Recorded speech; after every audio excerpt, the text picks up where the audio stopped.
जब एक औरत अपने पति से मंदिर जितना पवित्र प्रेम करे और बदले में उसे मिले सिर्फ पति का अविश्वास, तब उस औरत के पास कौन सा रास्ता बचता है।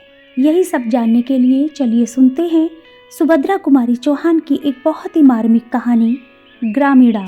पंडित रामधन तिवारी को परमात्मा ने बहुत धन संपत्ति दी थी, किंतु संतान के बिना उनका घर सूना था। धन धान्य से भरा पूरा घर उन्हें जंगल की तरह जान पड़ता। संतान की लालसा में उन्होंने न जाने कितने जप तप एवं विधान करवाए। अंत में उनकी ढलती उम्र में पुत्र तो नहीं किंतु एक पुत्री का जन्म अवश्य हुआ। तिवारी जी ने खूब खुले हाथ से खर्च किया। सारे गांव को प्रीति भोज दिया गया। महीनों घर में ढोलक ठनकती रही। कन्या ही सही, पर इसके जन्म से तिवारी के निसंतान होने का कलंक धुल गया। कन्या का रंग गोरा चिट्टा, आंखें बड़ी बड़ी, चौड़ा माथा और सुंदर सी नासिका थी। उसका नाम रखा गया सोना। सोना का लालन पालन बड़े लाड़ प्यार से होने लगा। सोना के 7 साल की होने पर तिवारी जी ने घर में एक मास्टर लगाकर सोना को हिंदी पढ़वाना आरंभ किया। सोना ने थोड़े ही समय में रामायण महाभारत पढ़ना आरंभ कर दिया। ज़्यादा पढ़ाकर उन्हें सोना से कोई नौकरी तो करवानी नहीं थी, इसीलिए सोना का पढ़ना बंद करवा दिया गया। अब सोना 9 वर्ष की सुकुमार सुंदर बालिका थी। उसकी सुंदरता और सुकुमारता को देखकर गांव के लोग कहते, तिवारी जी आपकी बेटी देहात के लायक नहीं है, इसका विवाह तो कहीं शहर में ही करना। सुनते हैं शहर में बड़ा आराम है। और सोना की सुकुमारता को देखते हुए सोना की मां नंदो ने निश्चय कर लिया था कि मैं अपनी सोना का विवाह शहर में ही करूंगी। किंतु सोना को कुछ ज्ञान नहीं था। वह तो अपने देहाती जीवन में ही मस्त थी। गांव में उसे अपने जोड़ की कोई लड़की न मिलती, इसीलिए किसी लड़की से उसका अधिक मेल जोल न था। सोना ने 13वें साल में पैर रखा। लड़की का विवाह तो करना ही पड़ता। फिर सोना का विवाह तय हो गया। वर की आयु 22 साल की थी। वह सुंदर, स्वस्थ एवं चरित्रवान युवक थे। एक प्रेस में नौकरी करते थे। 75 रुपये माहवार तनख्वाह पाते थे। घर में एक बूढ़ी माँ को छोड़कर और कोई न था। बिहार के रहने वाले थे। कुछ ही दिनों से यूपी में आए थे। पर्दे के बड़े ही पक्षपाती और पुरानी रूढ़ियों के कायल थे। नाम था विश्व मोहन। जब तिवारी जी ने विश्व मोहन एवं उनके घर को देखा तो उनकी खुशी का ठिकाना ही ना रहा। विश्व मोहन बाबू पूरे साहब ही दिखते थे। तिवारी जी ने रिश्ता तय कर दिया। वह जैसा घर और वर अपनी पुत्री के लिए चाहते थे, उन्हें वैसा ही मिल गया था। इसके लिए उन्होंने परमात्मा को धन्यवाद दिया। सोना का विवाह हो गया। रामधन तिवारी की लड़की का विवाह गांव के अन्य विवाहों से अलग था। उसमें सभी सामान शहर के लोगों के अनुरूप था। विदा के समय बेटी की रुदन को देखकर माता पिता विह्वल हो उठे। विदा के बाद पुत्री के बिछोह के साथ साथ तिवारी जी को आत्मसंतोष भी था कि उनकी पुत्री अच्छे घर में ब्याही गई है, वह वहां सुख से रहेगी। सोना ससुराल पहुंची। रास्ते भर तो जैसे तैसे वह आ गई, किंतु यहाँ आकर एक कोठरी में बंद कर दी गई और बाहर की साफ हवा दुर्लभ हो गई। उसे ससुराल का जीवन बड़ा कष्टकर मालूम होने लगा। 4-6 दिन में ही वह वहाँ मुरझा गई। एक दिन विश्व मोहन ऑफिस चले गए। सास सो रही थी। सोना आंगन के दरवाजे तक चली आई। चिक को हटाकर जरा बाहर झांका। यहाँ देहात की सुंदरता तो ना थी, किंतु साफ हवा तो थी ही। लेकिन उसी समय एक बुढ़िया वहां से निकली। सोना को उसने चिक के पास देखा तो उसने तुरंत आकर उसकी सास से शिकायत की, अरे विष्णु की अम्मा, तुम्हारी बहू के लक्षण अच्छे नहीं हैं। सोना को समझ ही ना आया उसे किस काम के लिए डांट पड़ रही है। चिक के पास जाकर ऐसा उसने कौन सा अपराध कर दिया। इसी बीच सोना को लेने तिवारी जी आ गए। उसने मन ही मन निश्चय कर लिया वह वापस अब ससुराल नहीं आएगी। लेकिन शहर वाले बहू को मैके में ज्यादा दिन नहीं रहने देते। विश्व मोहन 15 दिन बाद ही सोना को लेने आ गए। वे जब आ रहे थे उन्हें सोना रास्ते में ही पेड़ पर चढ़ी मिली। उसके साथ और भी बहुत से लड़के लड़कियां थे। सोना का सिर खुला था। सोना को विश्व मोहन ने तो देख लिया, किंतु सोना विश्व मोहन को नहीं देख पाई। पत्नी के रंग ढंग विश्व मोहन को अच्छे ना लगे। उन्होंने निश्चय कर लिया अब वे अपनी पत्नी को यहाँ ना भेजेंगे। उसके बाद सोना फिर से ससुराल आ गई। सास ने गृहस्थी का सारा भार सोना पर डालकर गृहस्थी से छुट्टी ले ली। सोना ने तो कभी घर का काम किया नहीं था। उसे बहुत कठिनाई हुई, लेकिन धीरे धीरे अभ्यास करते करते वो काम सीख ही गई। सोना को घर में रात दिन बंद रहने की आदत नहीं थी। बाहर जाने के लिए उसका मन व्याकुल हो उठता। बाहर चना जोर गरम या अन्य आवाज़ सुनकर वह व्याकुल हो उठती। इसी बीच किसी काम से सोना की सास को कुछ दिनों के लिए गांव जाना पड़ा। पति के ऑफिस जाने के बाद सोना स्वच्छंद हिरनी की तरह फिरा करती। कोई रोक टोक करने वाला तो था नहीं।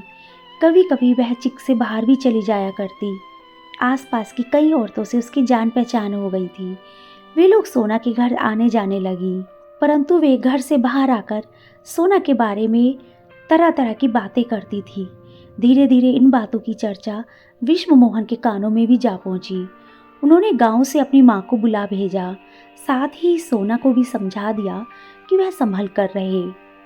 सास के आने पर सोना पर फिर से पहरा बैठ गया। एक दिन विश्व मोहन को शहर से बाहर किसी काम से जाना पड़ा। सास खाना खाने के बाद लेट गई। सोना ने गृहस्थी का काम समाप्त करने के बाद कपड़े बदले और एक पुस्तक पढ़ने बैठ गई। उसी समय एक ठेले वाले ने आवाज़ दी, हर माल मिलेगा 2 पैसा। सोना किताब फेंककर दरवाजे की तरफ दौड़ी। ठेले वाला दूर निकल गया था। निराश होकर सोना वापस ही लौट रही थी कि पड़ोस में रहने वाले बनिए का लड़का फैजू दौड़ता हुआ आया और बोला, भौजी सुई धागा हो तो ज़रा मेरे कुर्ते का बटन टाँक दो, मुझे कुश्ती देखने जाना है। सोना सुई धागा लाकर बटन टाँकने लगी। फैजू वहीं फर्श पर सोना से ज़रा दूर हटकर बैठ गया। गाड़ी 3 घंटे लेट थी। विश्व मोहन ने सोचा, यहाँ बैठे बैठे क्या करेंगे। इतनी देर के लिए वो घर ही आ गए। बैठक में फैजू को बैठा देखकर उनके तन बदन में आग लग गई। सोना भी अचानक से पति को देखकर सहम गई। उसने डरते डरते पति से पूछा, कैसे लौट आए? विश्व मोहन ने रुखाई से उत्तर दिया, गाड़ी लेट है। विश्व मोहन अपनी अंतर्वेदना को चुपचाप लहू के घूंट की तरह पी रहे थे। सोना का आचरण उन्हें अच्छा नहीं लगा था। वो उसे बहुत पीड़ा दे रहा था। पति की आंतरिक वेदना सोना से भी छिपी नहीं थी। उसने अपना सिर विश्व मोहन के पैरों पर रख दिया और बोली, इस बार मुझे माफ़ कर दो। अब तुम जो कहोगे वही मैं करूँगी, मुझसे नाराज़ ना हो। विश्व मोहन तिरस्कार के स्वर में बोले, यह बात आज क्या तुम पहली बार कर रही हो? तुम्हारे इस आचरण के कारण मैं शहर में सिर उठाने के काबिल नहीं रहा। तुम्हारे जो जी में आता है वही करती हो। ये लड़का तुम्हारे पास बटन टकवाने क्यों आया? क्या तुम इनकार नहीं कर सकती थी? सोना ने बहस से पति की ओर देखते हुए कहा, जरा सा तो काम था, पड़ोसी धर्म के नाते मैंने सोचा कि कर देना चाहिए। ठीक है तो निभाओ पड़ोसी धर्म, मगर मेरी इज्जत का ख्याल मत करना। कहते हुए विश्व मोहन बाहर चले गए। आहत अपमान से सोना तड़प उठी। वह कटे वृक्ष की भांति खाट पर गिर पड़ी और खूब रोई। रो लेने के बाद उसका जी हल्का हो गया। उसे अपने गांव का स्वच्छंद जीवन याद आने लगा। नदी पर गांव भर की बहू बेटियां एक साथ स्नान करने जाती थीं, फिर एक साथ गाती बजाती लौटती थीं। हाय कितना सुखमय जीवन था वह। गांव में उसने अपने पड़ोस में रहने वाले कुंदन के लिए क्रोशिये से एक सुंदर गोल बटुआ भी बना कर दिया था। कुंदन की भाभी भी तो नई नई ब्याह कर आई थी। वह भी उन लोगों के साथ स्नान करने जाती थी, साथ बैठकर झूला भी झूलती थी। फिर मैंने ऐसा कौन सा पाप कर डाला कि इन्हें शहर में सिर उठाने की जगह नहीं रही? यदि किसी का कुछ काम कर देना पाप है तो यह पाप तो जाने अनजाने मुझसे होता ही रहेगा। मेरे कारण इन्हें पग पग पर लांछित भी होना पड़े तो ऐसे तो मेरे जीवन का कोई मूल्य भी नहीं है। ऐसे जीवन से तो मर जाना ही अच्छा है। मैं घर के अंदर पर्दे में नहीं बैठ सकती, क्या यही मेरा अपराध है? इसी के कारण लोग मेरे आचरण में धब्बे लगाते हैं। मैं लोगों से अच्छी तरह बोलती हूँ, अच्छा व्यवहार करती हूँ, यही बुराई है मुझ में। आज इन्हें मुझ पर कितना क्रोध आया। इन्होंने तिरस्कार के साथ मुझे झिड़क दिया, पर इसमें उनका कोई कसूर नहीं। पत्थर के पाट पर भी रस्सी के रोज रोज घिसने से निशान तो पड़ ही जाते हैं। फिर वे तो देवतुल्य पुरुष हैं, उनका हृदय तो कोमल है। इन अपवादों का असर कैसे ना पड़ता। रामचंद्र जी ने भी तो जरा सी ही बात पर गर्भवती सीता को वनवास दे दिया था। फिर ये तो साधारण मनुष्य ही हैं। इन्होंने तो जो कुछ भी कहा ठीक ही कहा, पर इसमें मेरा भी कौन सा दोष है। लेकिन जब इन्हें मेरा आचरण ठीक ही नहीं लगता, मैं ऐसे में जीकर क्या करूँगी। इस प्रकार के अनेक संकल्प विकल्प सोना के मन में आए और चले गए। 3 दिन बाद विश्व मोहन लौटे। जाने से पहले उनमें और सोना में जो कुछ बातचीत हुई थी वे उसे लगभग भूल से गए थे। सोना के लिए एक अच्छी सी साड़ी, स्लीपर, हेयर क्लिप लेकर आए थे, किंतु सामने ही चबूतरे पर फिर से उन्हें पहजू बैठा दिखाई दिया। विश्व मोहन उसे देखते ही तिल मिला उठे। उनका चेहरा फिर से गंभीर हो गया। उन्होंने घर में आकर सोना से एक बात भी नहीं की। माँ से 1-2 बातें कर बिना भोजन किए ही ऑफिस चले गए। सोना से यह उपेक्षा सही नहीं गई। पिछले 3 दिनों से वह खिड़की दरवाजे के पास भी नहीं गई थी और उसने यह निश्चय कर लिया था कि अब वह कभी खिड़की दरवाजों के पास जाएगी भी नहीं। विश्व मोहन के व्यवहार ने उसे अधिक खिन्न कर दिया। अपने जीवन को समाप्त करने का उसे और कोई साधन न मिला। आंगन में लगे धतूरे के पेड़ से उसने 2-3 फल तोड़ लिए और उन्हें पीसकर पी गई। कुछ ही क्षण बाद सोना के हाथ पैर अकड़ने लगे। उसकी ज़बान ऐंठ गई और चेहरा काला पड़ गया। वह देख रही थी किंतु बोल नहीं सकती थी। इतने में ही तिवारी जी सोना को विदा करवाने आ पहुँचे। सोना पिता को देखकर बहुत रोई। देखते देखते सोना के प्राण पखेरु उड़ गए। सोना सदा के लिए शांति की नींद सो गई। घर भर में कोहराम मच गया। शाम 6 बजे विश्व मोहन भी ऑफिस से लौटे। घर में रोने की आवाज़ सुनकर उनका हृदय किसी अज्ञात आशंका से कांप उठा। उन्होंने देखा तिवारी जी कन्या की लाश को गोद में लेकर दहाड़े मारकर रो रहे हैं।